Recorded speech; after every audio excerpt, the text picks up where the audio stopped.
I don't have as much time to practice martial arts these days, but when I do, it definitely takes me back. If we can understand what's happening in the brain when these memories are recalled or formed, then potentially we can develop therapies for patients who have memory disorders such as Alzheimer's disease. My name is Dr. Nanthia Suthana. I'm a neuroscientist at the David Geffen School of Medicine at UCLA, and this is how I work.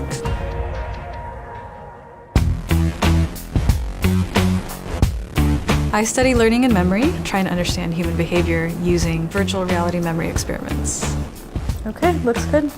There's a very famous patient. His initials are HM. He suffered from epilepsy from the age of 9 and underwent a surgery to remove a part of his brain known as the medial temporal lobe. This part of the brain is crucial, now we know, for forming memories for everyday events.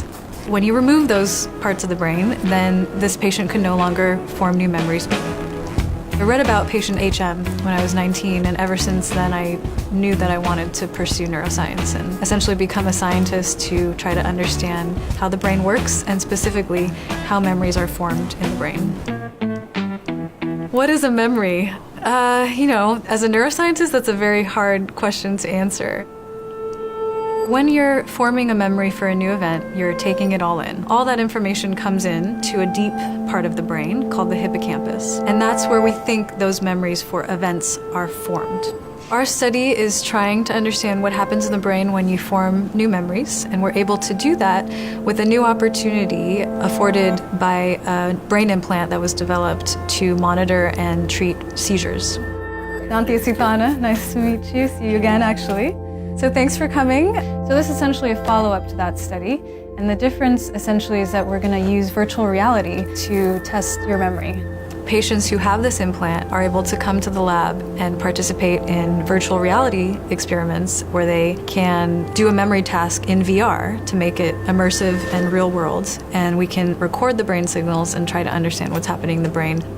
The idea of combining patients with brain implants and virtual reality memory tasks has never been done before. Just walk naturally through the room. Okay. At a certain point, you will see a yellow circle that encloses you. When that happens, we want you to just stop and try to remember that location. So we put a virtual reality headset on them. We have them go through the task, learn various locations, try to recall those locations, test their memory.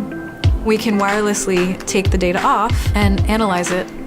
We look for particular types of what we call brain oscillations that for many years scientists have hypothesized are very, very important for successfully learning a new environment and for navigating space. But this is really the first time it's ever been tested in humans. This is in entorhinal 1 and 2, entorhinal 3 and 4, so this is the most medial. Okay, and we have some theta oscillations right there. So here's a recording from the hippocampus, which is the memory center, and you can see it just oscillates. The next question is really to understand how they are related to memory. We use virtual reality for that. So the goal essentially is to quantify how these 8 Hz theta oscillations relate to successful memory when you remember something well in a virtual environment versus when you forget. All right, that's done. Curiosity is what drives me. I'm interested in creating novel ways to answer questions that we don't know the answer to. One of the things I love about science is that there isn't really an ending. There are always additional questions that you can ask. It's an exciting field to be in. It's definitely not boring. For more updates, subscribe to our channel, click the show links and enjoy watching the video.